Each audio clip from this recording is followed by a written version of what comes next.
The Scandinavian countries are much admired all over the world for their enlightened social policies. Sweden has evolved an excellent system for protecting the individual citizen from high-handed or incompetent public officers. The system has worked so well that it has been adopted in other countries too. The Swedes were the first to recognize that public officials like civil servants, police officers, health inspectors, or tax collectors can make mistakes or act overzealously in the belief that they are serving the public.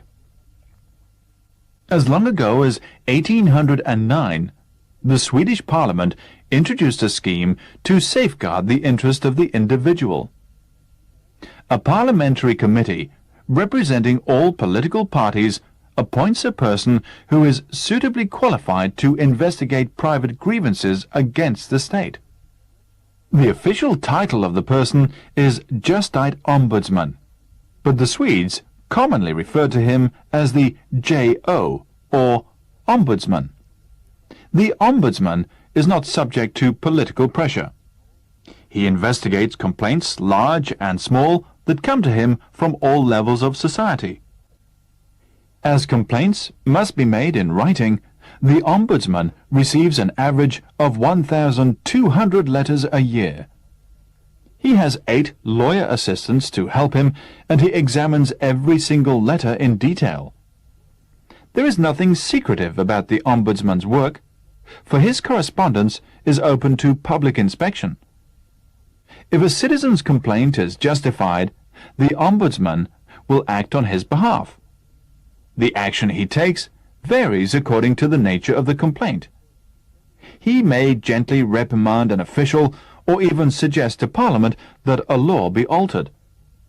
The following case is a typical example of the Ombudsman's work. A foreigner living in a Swedish village wrote to the Ombudsman complaining that he had been ill-treated by the police, simply because he was a foreigner. The Ombudsman immediately wrote to the chief of police in the district asking him to send a record of the case. There was nothing in the record to show that the foreigner's complaint was justified, and the chief of police strongly denied the accusation. It was impossible for the Ombudsman to take action.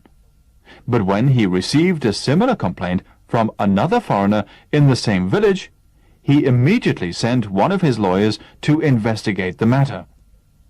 The lawyer ascertained that a policeman had indeed dealt roughly with foreigners on several occasions.